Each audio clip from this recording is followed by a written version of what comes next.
السلام علیکم ورحمۃ اللہ وبرکاتہ۔ سردیوں کا موسم یعنی نیکیوں کا موسم شروع ہو چکا ہے، اور تین بڑے اہم موقع ہوتے ہیں، تین بڑے اہم چانس اللہ تبارک و تعالیٰ کی طرف سے سردیوں کے موسم میں ہمیں ملتے ہیں، جن میں ہم خوب عبادت کر سکتے ہیں اور اپنے نام اعمال کو نیکیوں سے بھر سکتے ہیں۔ وہ تین موقع میں آپ لوگوں کو آج بتانے جا رہا ہوں۔ آپ یوں سمجھیے کہ یہ تین عبادتیں ہیں سردیوں کی، بڑی خاص عبادتیں، نام اعمال کو نیکیوں سے بھرنے کی، اللہ کا قرب حاصل کرنے کی، جنت الفردوس میں بڑا مقام، اونچا مقام حاصل کرنے کی، حضور کے ہاتھوں، مبارک ہاتھوں حوض کوثر حاصل کرنے کی۔ یہ تین بڑی اہم عبادتیں۔ پہلی عبادت جو صحابہ اکرام کو بہت پسند تھی، جیسے ہی سردیاں آتی تھیں صحابہ اکرام خوش ہو جاتے تھے، وہ عبادت ہے راتوں میں اللہ کے سامنے قیام کرنا، یعنی راتوں میں نمازیں پڑھنا، خوب نمازیں پڑھنا۔ صحابہ اکرام جب سردیاں آتی تھیں تو خوش ہو جاتے تھے اور کہتے تھے کہ اب تو اللہ کے سامنے قیام کرنے کا موقع خوب اچھا خاصا ملے گا، کیونکہ سردیوں میں راتیں لمبی ہوتی ہیں۔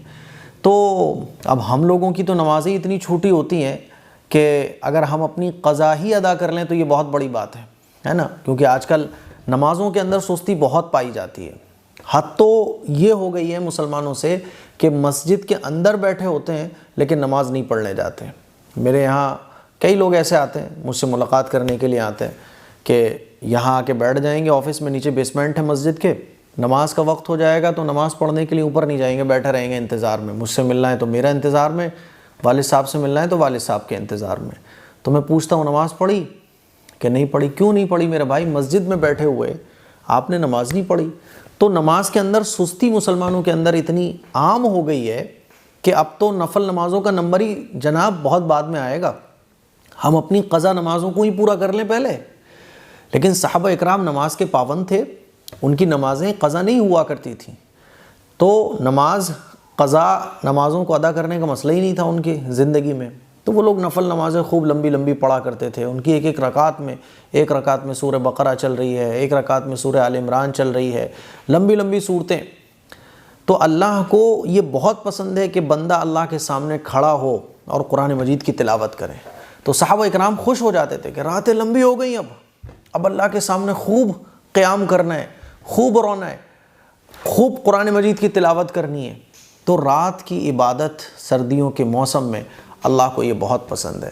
حدیث میں آتا ہے نا کہ اللہ کو ایسے بندے پہ پیار آتا ہے جو بندہ رات کے وقت میں نرم بستر کو چھوڑ کر وضو کرتا ہے، جبکہ اس کا دل نہیں چاہتا کہ وہ وضو کرے۔ سردی کے موسم میں کس کا دل چاہتا ہے کہ وہ نرم بستر کو چھوڑ کر اٹھے، وضو کرے، پھر مصلی بچھا کر نماز پڑھے؟ نہیں چاہتا نا۔ لیکن اللہ کو ایسا بندہ بہت پسند ہے۔ تو اللہ کا محبوب بندہ بننا چاہتے ہیں اگر ہم اور آپ، تو راتوں میں پڑھیں نمازیں، نفل نہ صحیح جو قضا نمازیں ہماری وہی پڑھ لیں۔ بعض لوگ جو ہے نا قضائے عمری پڑھتے ہیں کہ ہماری زندگی میں جو نمازیں چھوٹی ہوئی ہیں ان کو پورا کرتے ہیں چلو۔ تو سردیوں کی جو راتیں ہیں نا وہ بیسٹ ہیں۔ آپ اگر اپنی قضا نمازیں پوری کرنا چاہتے ہیں تو سردیوں کی راتیں بیسٹ۔ قرآن مجید آپ خوب پڑھنا چاہتے ہیں، سردیوں کی راتیں بیسٹ۔ آپ رات میں اللہ کے سامنے رونا چاہتے ہیں، سردیوں کی عبادت، سردیوں کی راتیں بیسٹ ہے اس کے لیے۔ اور صحابہ اکرام سردیوں کی راتوں کو جو ہے نا خوب وصولہ کرتے تھے۔ ہم اور آپ کا تو صاحب سردیاں آتے ہی سونا، رات میں بھی سو رہے ہیں، دن میں بھی سو رہے ہیں، زیادہ تر ٹائم جو ہمارا سردیوں میں جاتا ہے وہ سونے میں جاتا ہے۔ صحابہ اکرام کا اللہ کے سامنے رونے میں جاتا تھا، اللہ کے سامنے قیام کرنے میں جاتا تھا، نمازیں پڑھنے میں جاتا تھا، سجدے کرتے ہوئے گزرتا تھا صحابہ اکرام کا وقت۔ تو پہلا موقع ہے وہ رات کا موقع ہے۔ دوسرا دن کا موقع۔ سردیوں کے دن جو ہے نا وہ چھوٹے ہوتے ہیں، تو روزے رکھنا اس میں بڑا آسان ہوتا ہے۔ صحابہ اکرام سردیوں کے موسم میں خوب روزے رکھا کرتے تھے۔ اب وہی بات ہے کہ ہمارے تو نفلی روزوں کا نمبر تو تب آئے گا نا جب ہم قضا روزوں کو ہی پورا کر لیں۔ ہمارے تو رمضان کے روزے اتنے چھوٹے ہوئے ہوتے ہیں، زندگی میں اتنے روزے قضا ہو گئے ہوتے ہیں کہ وہی پورے نہیں ہو پاتے۔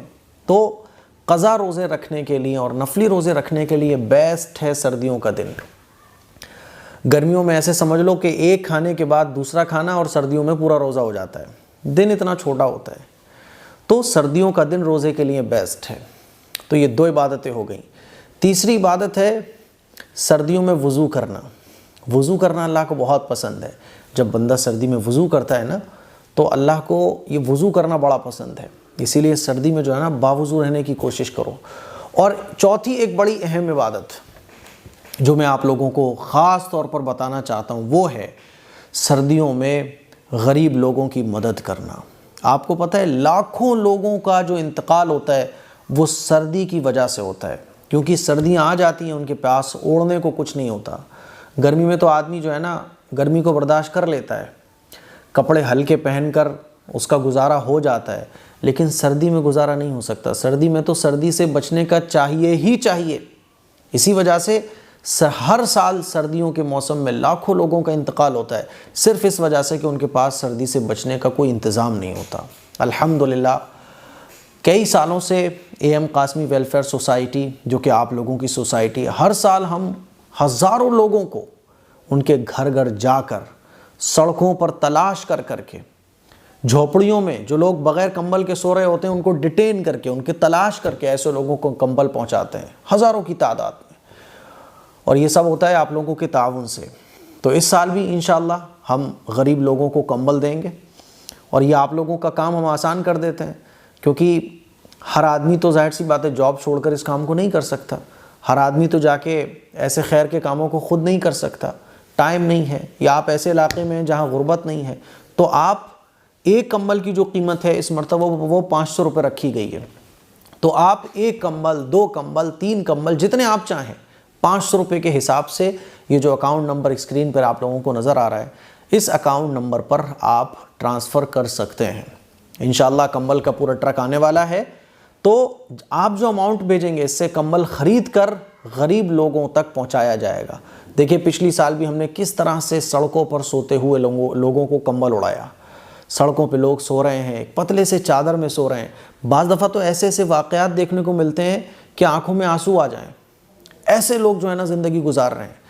تو ہم لوگ ایسے لوگوں کا سہارا بنیں۔ اللہ کے نبی صلی اللہ علیہ وسلم کو مبارک ارشاد ہے کہ جو شخص کسی مومن بندے کی مدد میں لگا رہتا ہے نا، تو جتنے ٹائم تک وہ اپنے کسی مومن بندے کی مدد کرتا ہے تو وہ اللہ تعالیٰ کی رحمت میں رہتا ہے۔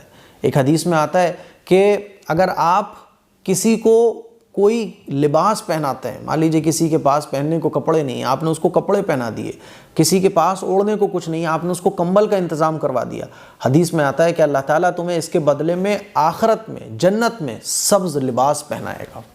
بات سمجھ آ رہی ہے؟ اور اللہ تبارک و تعالیٰ کا ارشاد ہے کہ تم زمین والوں پر رحم کرو، آسمان والا تم پر رحم کرے گا۔ حدیث میں یہ بھی آتا ہے کہ جو شخص اللہ کے بندوں کی مدد کرتا ہے نا، تو اللہ تعالیٰ کی رحمتیں اس شخص پر نازل ہوتی ہیں۔ تو اسی لیے یہ جو کام ہے نا سردیوں کے موسم میں غریبوں کی مدد، خاص طور پر سردی سے بچنے کے چیزوں کا انتظام، یہ کوئی چھوٹا موٹا کام نہیں ہے، بہت بڑا کام ہے، بہت بڑا کام ہے۔ آپ کبھی حدیثوں میں پڑھیں کہ خیر کے کام کرنے کے کتنے بڑے بڑے فائدے ہیں، کتنا بڑا ثواب ہے۔ حدیث میں آتا ہے کہ جو شخص دنیا والوں کے لیے کسی اچھے کام کا انتظام کرتا ہے، مان لیجیے کمبل کا انتظام کر دیا، کپڑوں کا انتظام کر دیا، تو آخرت میں اللہ تعالیٰ اس کی ضرورتوں کا انتظام فرمائے گا۔ تو الحمدللہ پچھلی سال بھی ہزاروں کی تعداد میں کمبل تقسیم کیے گئے، اس سال بھی ارادہ ہے کہ انشاءاللہ ہم سب مل کر غریب لوگوں کو کمبل پہنچائیں گے۔ اچھا کمبل کیوں؟ کمبل میں کیا ہوتا ہے نا، پوری فیملی آ جاتی ہے، رات سب سے زیادہ سخت گزرتی ہے غریب لوگوں پر۔ دن میں تو چلو دھوپ کا سہارا لے لیا جاتا ہے، لیکن رات سب سے زیادہ سخت گزرتی ہے۔ تو اسی لیے ہم نے سوچا ہے کہ کمبل ہر انسان کی ضرورت ہوتی ہے، اور اگر آپ چاہتے ہیں کہ کمبل کے ساتھ ساتھ مان لیجیے آپ کوئی کپڑوں کا تعاون کرنا چاہتے ہیں، گرم کپڑوں کا، جیسے خاتون ہے وہ دہلی سے ہر سال ہمیں جو ہے نا ٹوپے وغیرہ بھیجتی ہیں، اور سویٹر وغیرہ، جیکٹ ہے نا۔ ابھی ایک ہمارے ملنے والے ہیں بھائی جن کا نام انس چراغ ہے، ماشاءاللہ، وہ ایک بڑا اسٹاک جوتوں کا مجھے دے کر گئے کہ مفتی صاحب آپ کی بچوں کو بانٹ دیجیے گا سردی میں۔ تو اگر آپ بھی اس طرح کی چیزوں کو ہمارے یہاں بھیجنا چاہتے ہیں غریبوں کے لیے، تو آپ 7417810799 پر کال SMS کر سکتے ہیں، آفس کا نمبر ہے۔ تو ایک کمبل کی قیمت 500 روپے رکھی گئی ہے، جتنا ہو سکے آپ تعاون کیجئے تاکہ زیادہ سے زیادہ لوگوں تک سردیوں کے موسم میں کمبل پہنچ جائے۔ اور یہ کمبل ایسا نہیں ہوتا جو ایک فارملٹی کے طور پر دیا جائے، یہ کمبل الحمدللہ اس کوالٹی کا میں لے کے آتا ہوں کہ بعض دفعہ تو خواتین جو ہے نا اپنی لڑکیوں کی شادی کے لیے اٹھا کے رکھ لیتی ہیں، اور اپنے جو پھٹے پرانے کمبل ہوتے ہیں انہی کو اوڑھ رہی ہوتی ہیں، تو مجھے بولنا پڑتا ہے کہ اگلی سال پھر دے دوں گا، اسے استعمال کرو، بچیوں کی شادیوں کو بعد میں دیکھنا، سردیوں سے بچو پہلے۔ ایسا بہترین کوالٹی کا کمبل جس کا 5-6 سال تک کچھ ہونے والا نہیں ہے، ایسا بہترین، کیونکہ میرا ماننا یہ 4 کو آپ نے دیا اور ایسا دیا کہ سردی بھی اس سے نہیں بچ پا رہی ہے، نہ بچھانے کا نہ اوڑھنے کا، تو فائدہ کیا ہے؟ 4 کے بجائے آپ 1 کو دے دو۔ اسی لیے چوتھی عبادت ہے سردیوں کے موسم میں اللہ کے بندوں کا خیال رکھنا، اپنے پڑوسی کا، اپنے محلے والے کا، غریبوں کی مدد کرنا۔ پرانا آپ کا لحاف ہے، اس کو پھینکنے کے بجائے آپ کسی غریب کو دے دو۔ پرانے آپ کی جیکٹیں ہیں، اس کو پھینکنے کے بجائے کسی غریب کو دے دو۔ غریب نظر نہیں آ رہا ہے تو مجھے بھجوا دو آپ۔ تو یہ 3-4 عبادتیں ہیں سردیوں کے موسم کی بڑی خاص۔ ایک تو راتوں میں اللہ کے سامنے کھڑے ہونا، اللہ کی عبادت کرنا، رات کا وقت خاص طور پر اللہ کی عبادت میں لگانا۔ دوسرا، دن میں روزہ رکھنا۔ تیسرا، وضو کرنا سردی کے موسم میں۔ چوتھا کہ آپ اللہ کے بندوں کا خیال رکھو۔ یہ 4 سردی کی عبادتیں ہیں جس کو ہم بڑے اہتمام کے ساتھ سردیوں کے موسم میں کرنے کی کوشش کریں۔ اس کلپ کو شیئر کریں، دوسروں تک پہنچائیں۔ السلام علیکم ورحمۃ اللہ وبرکاتہ۔